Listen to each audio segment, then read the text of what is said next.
The hard thing to do is find an interesting way to explore those ideas and present them in fiction. That's the real work.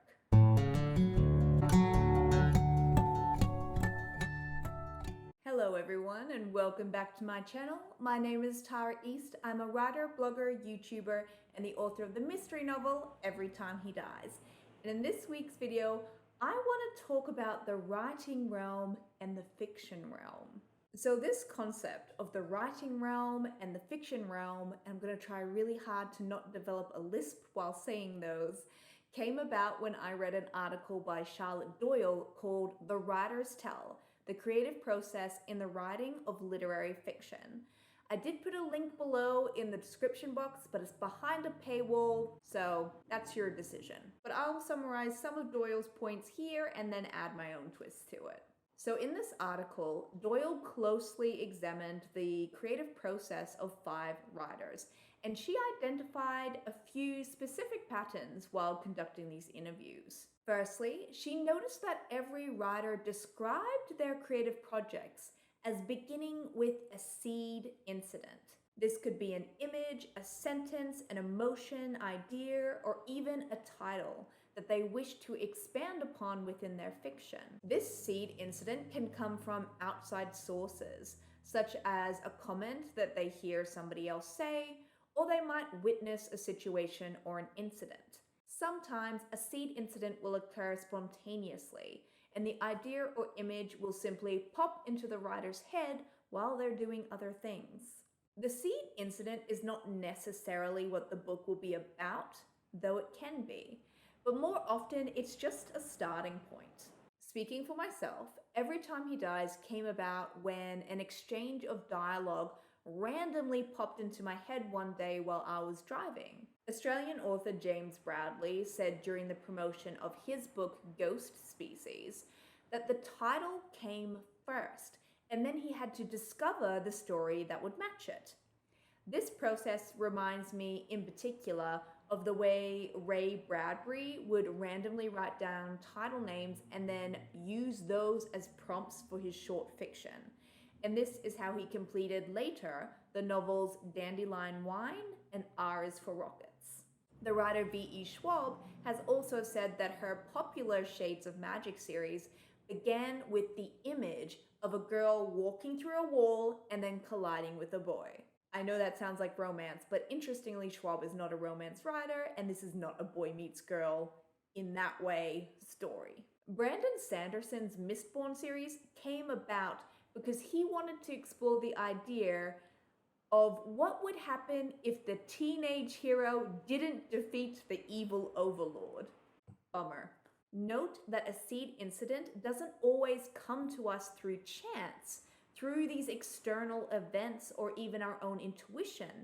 Sometimes we can actually create a seed incident. So, for example, let's say that you wanted to write a fantasy book, but you're not entirely sure how you'll do something new in this very rich genre.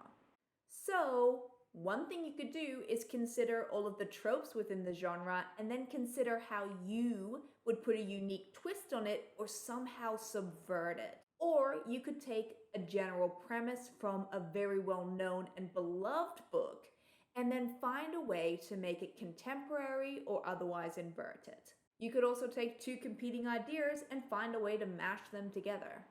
Anyway, this video is not a how to get ideas video. Ideas are cheap and easy to get. The hard thing to do is find an interesting way to explore those ideas and present them in fiction. That's the real work. In her study, Doyle noticed that writers experience 2 different stages during the process, and she decided to dub these the writing realm and the fiction realm. Apparently, we're really going for a fantasy theme in this video. The writing realm refers to the writer's withdrawal from their daily life so that they can actually write. This stage may also include a lot of planning and reflection. The fiction realm refers to the intuitive processes that occur while writing, and these could be narrative decisions and options that are improvised in the act of writing. When a writer is in the writing realm, they are often more critical and analytical. They shut the external world out so that they can focus on the work and closely assess it. They might be identifying plot holes and then consequently their solutions, conducting contextual research, mapping out a revision, or engaging with other cognitive processes to improve the work, such as line level editing or focusing on the use of language. The fiction realm is different. This refers to the moment when the story takes over and the writer feels as though they are inhabiting the world. They may still need to make decisions in this stage, but the process seems more passive and intuitive than the writing realm, as the story is unfolding in real time as the writer records it. Writers often speak about the need to remain a resident in this place, and one of the best ways or most efficient ways to do this is by finding the correct voice. If the voice isn't working, then it's really difficult for the writer to find a natural flow within the story. In the fiction realm, as Doyle presents it, there is little room for reflection. Instead, the writer is more present to what is actually happening, and they are following a type of narrative improvisation as they follow the story's lead. Personally, I think this is a pretty accurate description of what writing is like. All stories do begin somewhere, and often the prompt to write is very small. It usually is an idea, image, premise, or a sentence. I also agree that there are multiple modes of writing and that they all require different skills and they all count as writing. Being in the writing realm is just as important as the fiction realm, and both of these stages require the other to exist. If you don't draft a scene, then you've got nothing to edit. And if you don't take the time to cultivate ideas, to reflect, or conduct research, writing will quickly become very difficult. However, there are times during the late revision of a novel where you can straddle these two realms. For instance, while I was applying the last round of edits to my latest novel, I was constantly toggling between these two realms. I would begin by identifying the weaknesses in a scene, particularly in regards to language and imagery, and then I would re-enter the story and apply those edits, the story playing in my mind like a movie, and then I'd jump back out of the novel so that I could assess the changes that I made. Is it more successful? Does the piece work better? All that sort of stuff. Doyle's article is helpful because it provides us with a way to talk about the process of writing and to better understand it.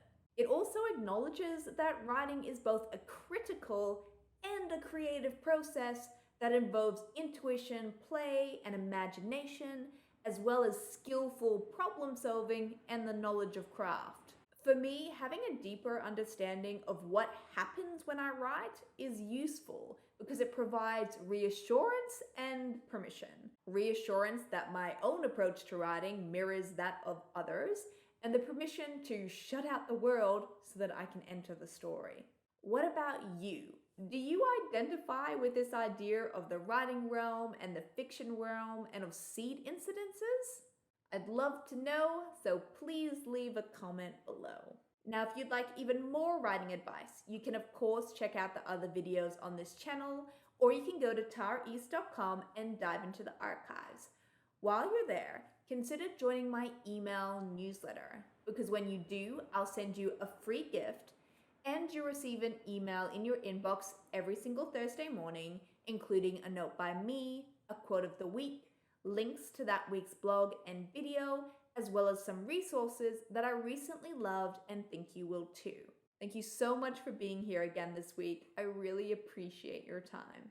Stay safe, stay calm, and keep writing because the world actually does need more books.